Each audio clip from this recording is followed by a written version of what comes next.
Okay, get started here on tutorial 3, which we'll talk about some binomial probabilities, or one of the problems we'll do with binomial probabilities, and the empirical rule for a normal distribution of x. If you need to, please watch the other videos, the short videos on the graphing applet for the binomial distribution, the binomial table for the binomial distribution, and then also the graphing applet for the normal distribution. So here's our first problem here. This is a binomial problem. In a certain town, 30% of the residents oppose the plan to widen Main Street, and a random sample of 8 residents is taken. It's binomial because they can either oppose the plan or not oppose the plan.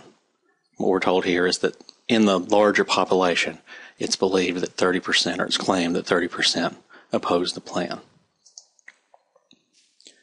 So here's just a graph of the binomial distribution for n equal 8 and a p of 0.3. So you can see on the left-hand side here, this is just from the binomial table. Just go down to 8 on the left-hand side, and you can get the 8 and then the possibilities of x, which will always be 0 to whatever n is.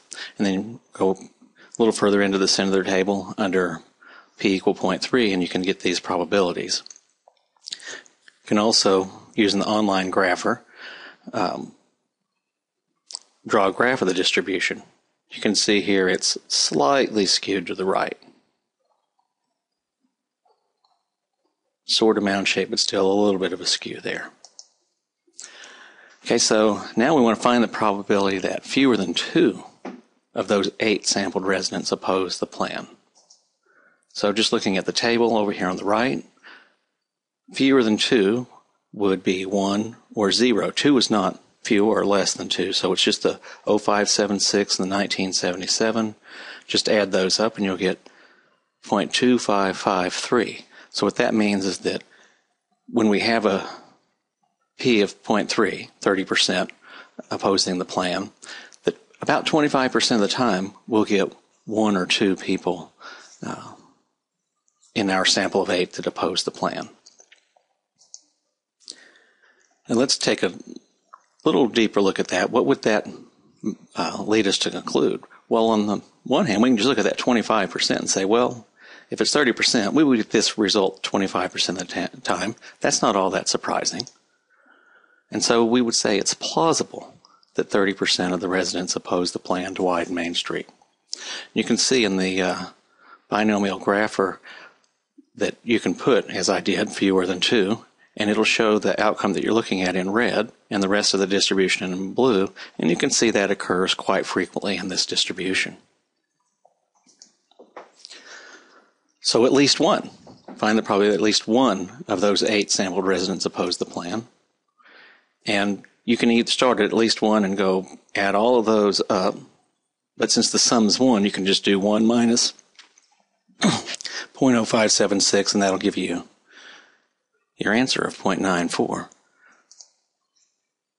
And so you will get this result, a result like this, 94% of the time. So, of course, it's plausible. You can see the red occurs almost all the time.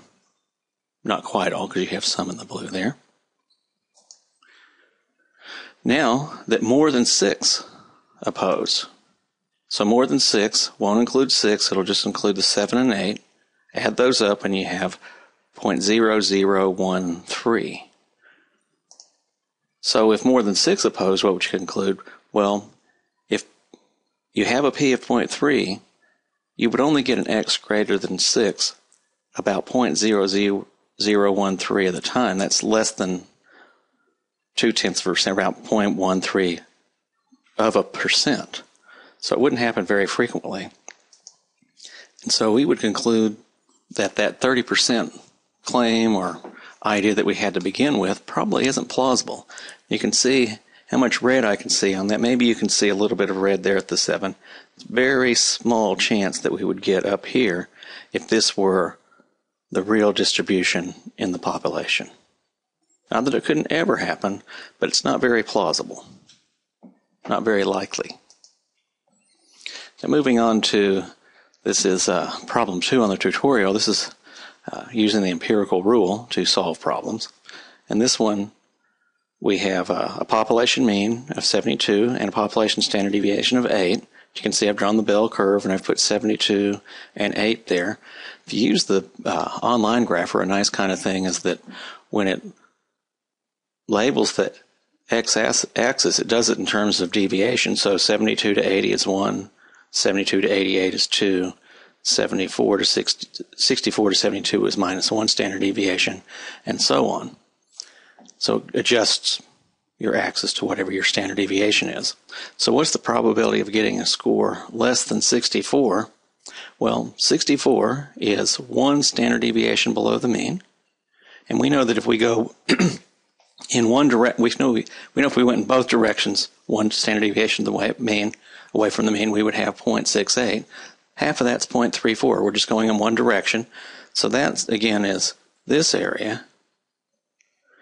And so we know from the mean down is 0.5, that's got to be the difference between 0.5 and 0.34, or 0.16. Let me put another graphic up here to maybe help with that. See, 0.5, we know that from the mean down is, from 72 down from the mean down is 0.5. We know the area between the mean and 64 is 0.34 because that's 1 standard deviation. And that leaves 0.5 minus 0.34, 0.16 in the shaded area below 64.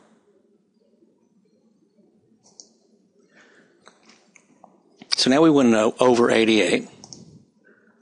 Redraw our picture. We still have the same curve and the mean and standard deviation, but 88 is up here, or we want to know above 88. So 88 is 2 standard deviations above. You can take 82 minus 72, that's 16. Divide it by 8, that's 2 standard deviations. Or if you've drawn your curve like this with standard deviations along the axis, you can just see 1, 2. Well, anyway, if you go 2 standard deviations in either direction, it's 0.95. We're only going in one direction from 72 to 78, so that area is 0.475. And from the mean up is 0.5. So we'll subtract the 475 from 0.5 to get 0.025. So this is just the same thing here. We knew from the mean down was 0.5 when we were 2 standard deviations away. Remember, we can only get from the mean to some point. We found that area to be 0.475. That's half of the 9.5. So that means that the area beyond that, 0.025, is the area we're looking at above 88. Between 56 and 80. Again, let's keep in mind we can only go from the mean to some point, just without even looking at anything else here. We know that's 1 standard deviation from 72 to 80. That's going to be 0.34. And then this is 2 standard deviations over here, just going from 56 to 72. That's 2 standard deviations. That's going to be 475. So we're going to add those up. 56 is 2 below. That area is 475. 80 is 1 standard deviation above. That's 0.34. Add them together, and you got 0.815. We're just in a larger picture here. 72 to 80 is 1 standard deviation, 0.34. 72 to 56 is 2 standard deviations, 0.475. So add them up. You'll have 0.815. So from 80 to 88, this one's going to be a little bit different because we go 72 to 78. I'm sorry, 72 to 88, we'll get one area, and 72 to 80, we'll get another area. It's going to be the difference between those. So 88 is 2 above, so from 72 to 88, we'll have 0.475. 80 is 1 standard deviation above, so we'll have 0.34 in that. So it's going to be the difference between those, or 0.135. That's the area that I have shaded there between 80 and 88. Again, just a little bigger picture here. 72 to 88, 475, that's half of 95. That's 2 standard deviations. 72 to 80, 1 standard deviation, half of 0.68 is 0.34, and then we'll just get the difference between those to get 0.135.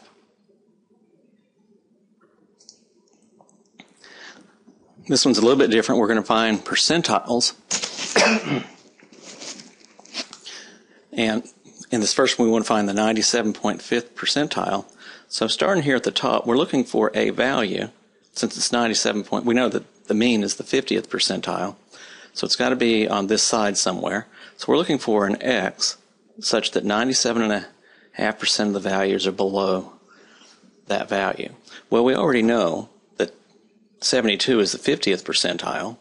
So what we want to do is find this area right here, which if from our x that we're looking for down is 0.975, from here down is 0.5. This has got to be the difference between that or 0.475.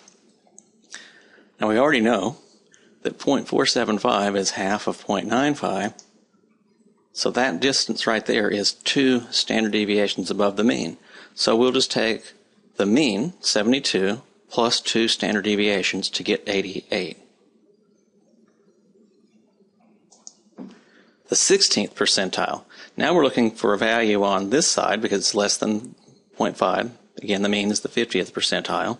And so we're looking for 0.16 that way.